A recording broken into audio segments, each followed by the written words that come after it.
Dikira cuma mau hartanya karena mau menikahi nenek-nenek, pria kerdil ini dihina habis-habisan. Tak disangka, kebenaran yang terungkap membuat semua tercengang. Matahari pagi perlahan naik di ufuk timur, menyinari desa kecil yang tenang dengan cahaya lembut. Desa itu tampak seperti biasa. Wanita-wanita berjalan ke pasar dengan keranjang anyaman di tangan. Anak-anak berlarian di jalan setapak, dan para pria duduk di warung kopi sambil mengobrol tentang panen terakhir.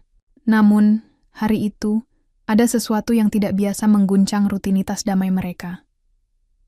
Di balik pagar bambu yang melingkupi rumah Bu Darmi, sebuah acara besar sedang berlangsung. Tenda-tenda warna-warni dipasang di halaman depan, meja-meja penuh dengan hidangan lezat tersusun rapi, dan suara gamelan mengalun pelan, menciptakan suasana meriah. Hari itu adalah hari pernikahan Bu Darmi, seorang nenek berusia 70 tahun, yang dikenal sebagai janda kaya di desa. Namun, bukan usianya yang menjadi sorotan, melainkan sosok mempelai prianya. Damar, pria yang berdiri di samping Bu Darmi, tampak sangat berbeda dari apa yang warga bayangkan.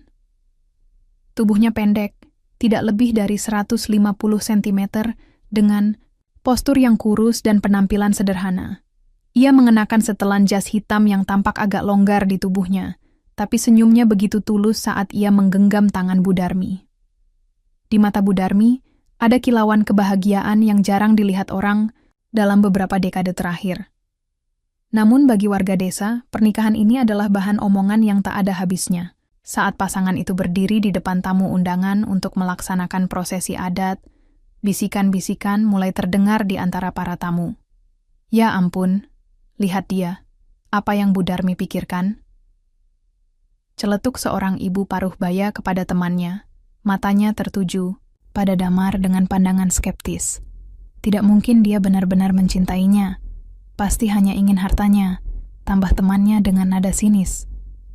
Di sudut lain, keluarga Bu Darmi juga tidak kalah geram. Andi, anak sulung Bu Darmi, duduk dengan wajah cemberut, tangannya mengepal erat di bawah meja. Ia bahkan menolak untuk berdiri saat diminta memberikan restu kepada kedua mempelai. Adiknya Siti mencoba menenangkan, tapi ekspresi kecewa di wajahnya juga sulit disembunyikan. Bagaimana bisa ibu melakukan ini? Usianya sudah 70 tahun, dan dia itu siapa? Seorang kerdil tanpa pekerjaan jelas. Gerutu Andi dengan suara cukup keras sehingga beberapa tamu di dekatnya mendengarnya. Bu Darmi, yang tampaknya menyadari semua bisikan dan tatapan sinis itu, tetap tenang. Ia menatap Damar dengan senyum lembut, seolah-olah dunia di luar mereka berdua tidak ada artinya. Ketika diminta memberikan sepatah kata, ia berdiri dengan tegak. Meskipun tubuhnya yang renta terlihat rapuh. Aku tahu banyak dari kalian mungkin tidak mengerti keputusanku, katanya dengan suara mantap, namun penuh kelembutan. Tapi aku sudah hidup cukup lama untuk tahu apa yang terbaik untuk diriku sendiri. Aku melihat ketulusan dalam diri Damar, sesuatu yang belum pernah kulihat sejak suamiku meninggal. Dan itulah yang membuatku yakin bahwa ia adalah pilihan yang tepat. Ucapan itu tidak mengubah pandangan banyak orang. Beberapa tamu bahkan meninggalkan acara lebih awal, sementara yang lain hanya bertahan karena tidak enak hati. Namun, bagi Bu Darmi, semua itu tidak penting. Yang ia pedulikan hanyalah pria di sampingnya, yang kini menatapnya dengan mata penuh rasa syukur. Setelah acara selesai, Bu Darmi dan Damar duduk berdua di beranda rumah mereka. Udara malam yang sejuk membawa aroma bunga melati dari halaman belakang. Damar menggenggam tangan Bu Darmi dengan lembut. Matanya penuh dengan kehangatan. Kau tahu, aku tidak peduli dengan apa yang mereka katakan, ujar Damar pelan. Yang penting, bagiku adalah kau bahagia. Bu Darmi tersenyum, matanya berkaca-kaca. Aku juga tidak peduli dengan omongan mereka. Selama ini, aku hanya ingin seseorang yang mencintaiku apa adanya. Dan kau adalah jawaban doaku. Mereka saling berpandangan sejenak, lalu tertawa kecil.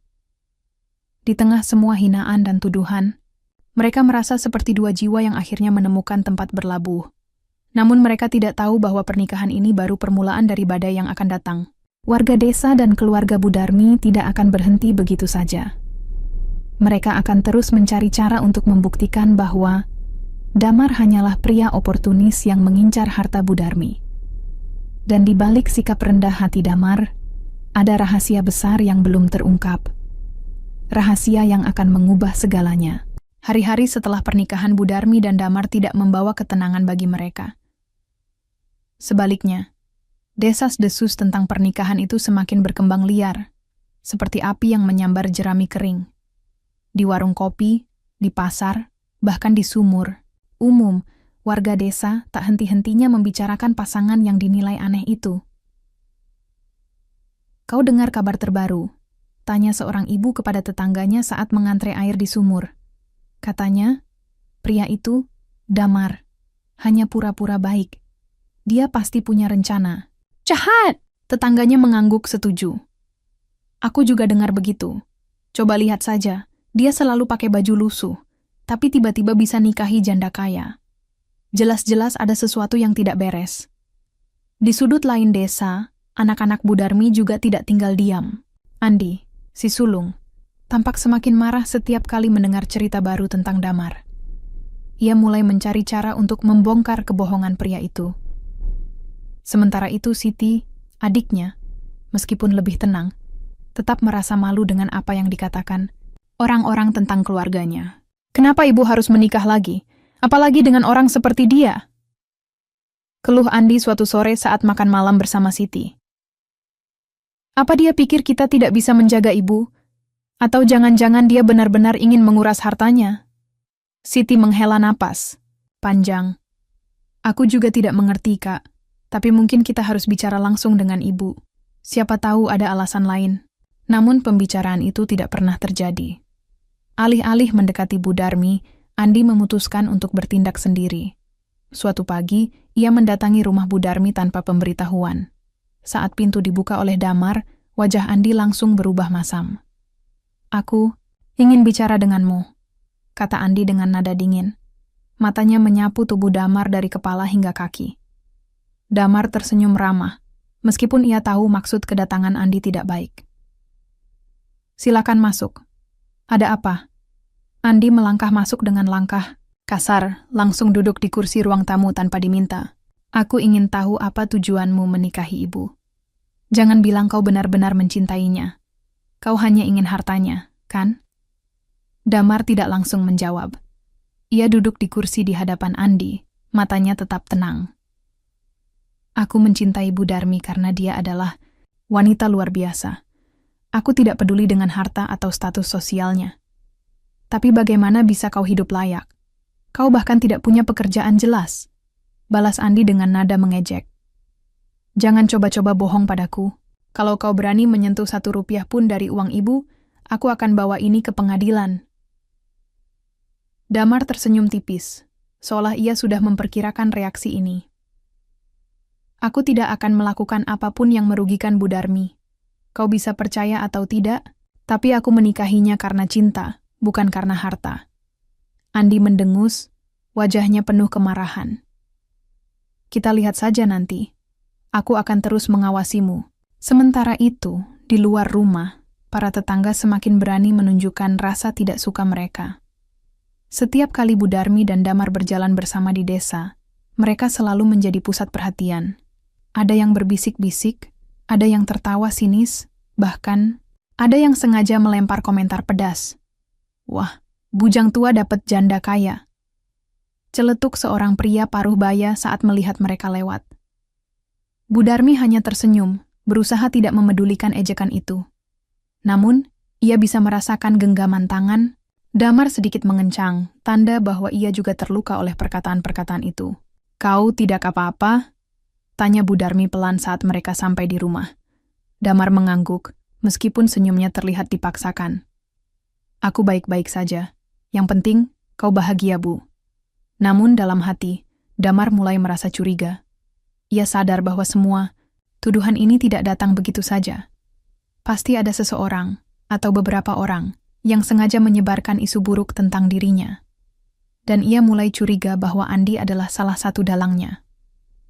Hari-hari berikutnya menjadi semakin sulit bagi Bu Darmi dan Damar. Hinaan dari warga desa tidak hanya berhenti pada bisikan-bisikan di belakang punggung, tetapi mulai berubah menjadi tindakan nyata yang menyakitkan. Ada yang sengaja melempar sampah ke halaman rumah mereka, ada yang memutus aliran air bersih ke rumah Bu Darmi dengan dalih perbaikan pipa. Bahkan beberapa pedagang di pasar menolak melayani mereka.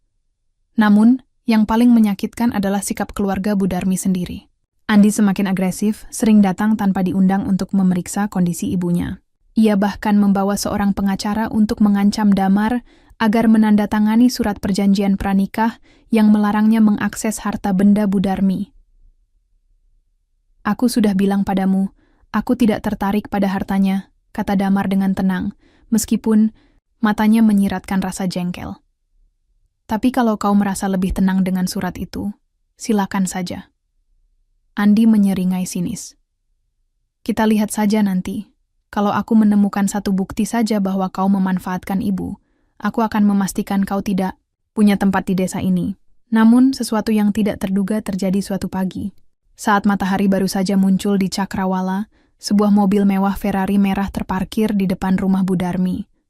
Warga desa yang biasanya sibuk dengan rutinitas pagi, mereka langsung berhenti dan menatap kendaraan itu dengan mata terbelalak. Pengemudinya adalah seorang pria berjas rapi, yang turun dengan gerakan anggun dan langsung masuk ke halaman rumah Bu Darmi. "Wah, siapa dia? Apa hubungannya dengan Damar?" bisik seorang ibu kepada tetangganya. Matanya penuh rasa penasaran. Pria itu ternyata asisten pribadi Damar. Ia datang membawa dokumen-dokumen penting yang harus ditandatangani oleh Damar. Namun, kedatangannya tidak luput dari perhatian warga. Beberapa orang mulai bergunjing lagi, kali ini dengan nada berbeda. "Mungkin dia benar-benar punya uang," gumam salah satu pria paruh baya, suaranya penuh keraguan. "Tapi kenapa dia menikahi Bu Darmi?" Beberapa hari kemudian, Damar mengundang seluruh warga desa untuk berkumpul di balai desa.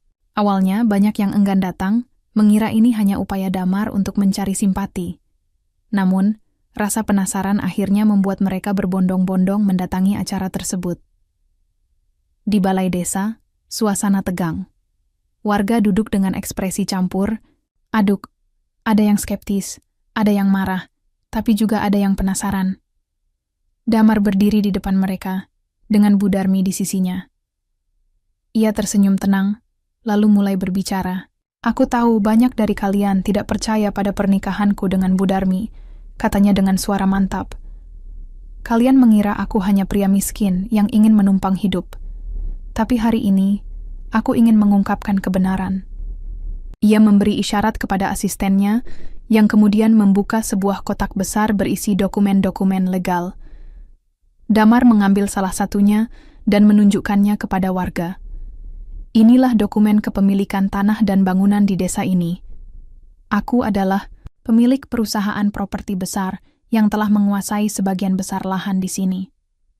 Selama ini, aku sengaja menyembunyikan identitasku karena aku ingin mencari pasangan yang benar-benar mencintaiku apa adanya, bukan karena kekayaanku." Warga terdiam. Mata mereka melebar, napas mereka tercekat. Beberapa orang saling berbisik, tidak bisa mempercayai apa yang mereka dengar. Bahkan keluarga Bu Darmi, termasuk Andi, tampak terkejut dan malu. Anda pemilik tanah-tanah kami?" tanya seorang pria tua dengan suara bergetar. Damar mengangguk. "Ya, dan aku tahu beberapa dari kalian masih memiliki hutang cicilan kepada perusahaanku, tapi aku tidak memanggil kalian ke sini untuk menagih hutang itu. Sebagai gantinya, aku ingin kita bekerja sama untuk membangun desa ini menjadi lebih baik. Aku akan memberikan modal usaha kepada setiap keluarga yang membutuhkan. Asalkan kalian mau berusaha dan saling membantu." Ruang balai desa sunyi sesaat, hanya terdengar suara napas berat para warga. Kemudian, satu persatu mulai berdiri, menundukkan kepala sebagai tanda hormat. Mereka menyadari betapa salahnya mereka telah menilai Damar hanya dari penampilannya. Andi, yang biasanya keras kepala, kali ini tidak bisa berkata apa-apa. Ia menatap Damar dengan mata penuh rasa bersalah, lalu berlutut di hadapannya. "Maafkan aku, Pak. Aku salah menilai Bapak." Damar tersenyum tipis. "Tidak apa-apa. Yang penting sekarang adalah kita melangkah maju bersama." Bu Darmi, yang berdiri di samping Damar, merasa lega. Ia tahu bahwa kebenaran ini tidak hanya membuktikan ketulusan Damar, tetapi juga mengajarkan warga desa tentang arti mencintai tanpa prasangka. Setelah pengungkapan kebenaran di balai desa, suasana di desa berubah drastis. Warga yang sebelumnya memandang rendah Damar kini mulai melihatnya dengan rasa hormat dan malu. Beberapa orang bahkan mendatangi rumah Bu Darmi untuk meminta maaf secara pribadi. Namun, Damar tidak pernah menunjukkan tanda-tanda dendam atau kemarahan. Ia hanya tersenyum lembut dan berkata, "Tidak apa-apa. Kita semua bisa belajar dari kesalahan." Namun, niat Damar tidak berhenti pada sekadar memberikan maaf. Ia memiliki rencana besar untuk desa itu, rencana yang akan mengubah hidup banyak orang. Suatu pagi, Damar mengumpulkan warga di halaman depan rumah Bu Darmi. Di sana, ia telah menyiapkan meja-meja panjang yang dipenuhi dokumen-dokumen aplikasi pinjaman usaha, serta beberapa contoh produk hasil kerajinan tangan dan pertanian. Saat warga mulai berkumpul, Damar berdiri di depan mereka dengan sikap tenang namun penuh semangat. "Aku ingin membantu kalian," katanya dengan suara mantap. "Aku akan memberikan modal usaha kepada setiap keluarga yang membutuhkan. Tapi ada satu syarat. Kalian harus bekerja keras dan saling membantu. Aku tidak ingin uang ini hanya digunakan untuk konsumsi sehari-hari. Aku ingin kalian membangun sesuatu yang bermanfaat bagi desa ini." Warga terdiam sejenak, lalu mulai berbisik-bisik. Ada yang tampak ragu, tapi banyak juga yang merasa tertarik. Seorang ibu muda maju selangkah, matanya penuh harapan. "Pak, aku punya ide untuk membuat kerajinan tangan dari daun pandan. Tapi selama ini aku tidak punya modal untuk membeli alat-alatnya," katanya pelan. Damar tersenyum. "Itu ide yang bagus. Silakan isi formulir aplikasi dan tim kami akan membantu memulai usahamu." Satu persatu, warga mulai maju untuk mengajukan ide-ide mereka. Ada yang ingin membuka warung makan, ada yang ingin beternak ayam, bahkan ada yang ingin mencoba bertani organik. Damar mendengarkan setiap ide dengan penuh perhatian, memberikan masukan jika diperlukan, dan menjanjikan dukungan penuh. Namun, tidak semua orang langsung menerima tawaran itu. Andi, anak sulung Bu Darmi, masih merasa malu dan ragu. Ia khawatir bahwa ini hanyalah cara Damar untuk membeli simpati warga. Suatu sore, ia mendatangi rumah Bu Darmi dengan langkah gugup. "Maafkan aku, Bu," katanya dengan suara bergetar. Aku salah menilai Pak Damar. Tapi aku masih belum yakin dengan niatnya. Apa dia benar-benar ingin membantu kita?" Bu Darmi tersenyum lembut. "Andi, aku sudah hidup cukup lama untuk tahu mana yang tulus dan mana yang palsu. Damar bukan pria yang seperti kau bayangkan. Dia punya hati yang besar, dan aku yakin niatnya adalah untuk kebaikan kita semua." Andi terdiam sejenak, lalu mengangguk pelan. "Kalau begitu, aku akan coba percaya padanya." Beberapa minggu kemudian, desa mulai berubah. Warung-warung baru bermunculan di sudut-sudut jalan. Lapak kerajinan tangan mulai ramai dikunjungi pembeli dari desa tetangga, dan lahan-lahan tidur yang dulunya kosong kini dipenuhi tanaman produktif. Warga yang sebelumnya jarang berbicara satu sama lain, kini bekerja sama, saling membantu dalam proyek-proyek kecil mereka. Bu Darmi dan Damar sering terlihat berkeliling desa, memberikan dukungan moral kepada warga yang sedang membangun usaha mereka. Mereka menjadi inspirasi bagi banyak orang, bukan hanya karena kekayaan Damar, tapi karena ketulusan dan kerendahan hatinya. Namun, di balik semua itu, Damar memiliki alasan pribadi mengapa ia memilih untuk membantu desa ini.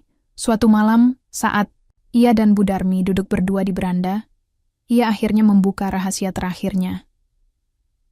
"Aku tidak hanya melihat ketulusan dalam dirimu, Bu," katanya pelan. "Aku juga melihat potensi besar di desa ini. Aku ingin membuktikan bahwa kebahagiaan tidak hanya datang dari uang, tapi dari hubungan antar manusia. Dan aku ingin kita membangun tempat ini bersama-sama, sebagai keluarga." Bu Darmi tersenyum, matanya berkaca-kaca. "Kau benar, Dam. Ini bukan hanya tentang kita. Ini tentang semua orang yang hidup di sini." Mereka saling berpegangan tangan, merasakan kedamaian yang lama tidak mereka rasakan. Damar mungkin datang sebagai pria misterius yang direndahkan oleh dunia, tapi kini ia telah membuktikan bahwa cinta dan kebaikan hati bisa mengubah segalanya. Beberapa bulan telah berlalu sejak Damar mengungkapkan kebenarannya dan mulai membantu warga desa membangun usaha mereka. Desa yang dulunya tenang, tapi penuh prasangka kini berubah menjadi tempat yang penuh semangat dan kerjasama. Setiap sudut desa tampak hidup, warung-warung baru ramai dikunjungi, lapak kerajinan tangan dipenuhi pembeli dari luar desa, dan ladang-ladang hijau kembali subur dengan hasil panen yang melimpah. Namun, perubahan terbesar bukan hanya terjadi pada fisik desa itu sendiri, melainkan juga pada hati warganya. Mereka yang dulu saling curiga dan merendahkan satu sama lain kini bekerja bersama, saling mendukung dalam setiap langkah kecil menuju kemajuan. Hubungan antar warga semakin erat, dan bahkan keluarga Budarmi akhirnya menerima Damar sebagai bagian dari keluarga. Suatu sore, Andi datang ke rumah Budarmi dengan wajah penuh rasa malu. Ia membawa sekantong besar buah-buahan segar sebagai hadiah, meskipun tangannya gemetar saat menyerahkannya kepada Damar. "Pak Damar, aku benar-benar minta maaf atas semua yang telah aku katakan dan lakukan," katanya dengan suara bergetar. "Aku salah menilai Bapak. Ternyata Bapak adalah orang yang luar biasa." Damar tersenyum lembut, menerima kantong buah itu dengan tulus. "Tidak apa-apa, Andi. Aku senang kau sudah bisa melihat dengan cara yang berbeda sekarang." Andi mengangguk. Pelan matanya berkaca-kaca. "Terima kasih sudah membantu kami, Pak. Usaha warungku mulai berkembang, dan keluargaku bisa hidup lebih baik karena bantuan Bapak." Budarmi, yang berdiri di samping Damar, tersenyum bangga. Ia tahu bahwa ini adalah awal dari rekonsiliasi yang lama dinantikan. Siti, adik Andi, juga mulai sering datang berkunjung, membawa cucu-cucunya untuk bermain di halaman rumah Budarmi. Suasana hangat dan kekeluargaan mulai terasa kembali. Namun meskipun banyak yang telah berubah, ada satu hal yang tetap sama, cinta antara Budarmi dan Damar. Pasangan itu tetap hidup sederhana meskipun mereka memiliki kekayaan luar biasa. Setiap pagi, mereka berjalan bersama menyusuri jalan-jalan desa, saling berpegangan tangan tanpa peduli pandangan orang lain. Mereka menjadi contoh nyata bahwa cinta sejati tidak melihat penampilan, status sosial, atau harta. Suatu hari, seorang anak kecil mendekati mereka saat mereka sedang duduk di bawah pohon rindang di dekat sungai. Anak itu menatap Damar dengan mata penuh rasa ingin tahu.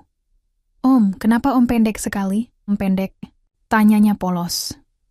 Damar tertawa kecil, lalu berlutut agar tingginya sejajar dengan anak itu. "Beginilah tubuh Om nak, tapi ukuran tubuh tidak menentukan siapa kita. Yang penting adalah hati kita." Anak itu mengangguk pelan, meskipun masih belum sepenuhnya mengerti. Lalu ia bertanya lagi, kali ini kepada Budarmi. "Nenek, kenapa nenek mau menikah dengan Om Damar? Dia kan beda banget sama nenek." Budarmi tersenyum lembut, mengelus kepala anak itu dengan penuh kasih sayang. "Cinta itu bukan soal tinggi badan, uang, atau usia, nak. Cinta itu soal hati. Dan hati Om Damar adalah yang paling tulus yang pernah nenek temui." Anak itu tersenyum, lalu berlari kembali ke teman-temannya. Namun, kata-kata Budarmi terus bergema di hati warga desa, mengajarkan mereka arti sejati dari cinta dan penghargaan terhadap sesama manusia. Di malam-malam yang tenang, Budarmi dan Damar sering duduk berdua di beranda rumah mereka, menikmati angin malam yang sejuk. Di langit, bintang-bintang berkilauan seperti permata yang tersebar di atas kepala mereka. "Aku senang kita bisa melewati semua ini bersama-sama," kata Budarmi pelan. Suaranya penuh rasa syukur. Damar menggenggam tangannya erat. "Aku juga, Bu. Kita sudah membuktikan bahwa cinta bisa mengalahkan segalanya, bahkan prasangka dan hinaan. Dunia." Mereka saling berpandangan sejenak, lalu tertawa kecil. Di tengah semua perubahan yang terjadi, satu hal tetap tidak berubah. Cinta mereka yang tulus dan tanpa syarat. Beberapa tahun kemudian, nama Damar dan Budarmi menjadi legenda di desa itu. Warga sering menceritakan kisah mereka kepada anak-anak dan cucu-cucu mereka tentang bagaimana seorang pria kerdil dan seorang nenek tua berhasil mengubah sebuah desa dengan cinta dan ketulusan. Patung kecil mereka pun didirikan di tengah desa, sebagai pengingat bahwa cinta sejati tidak pernah melihat batas fisik atau material. Di bawah patung itu, tertulis sebuah prasasti sederhana. Cinta sejati tidak melihat penampilan, status, atau harta. Cinta sejati melihat hati.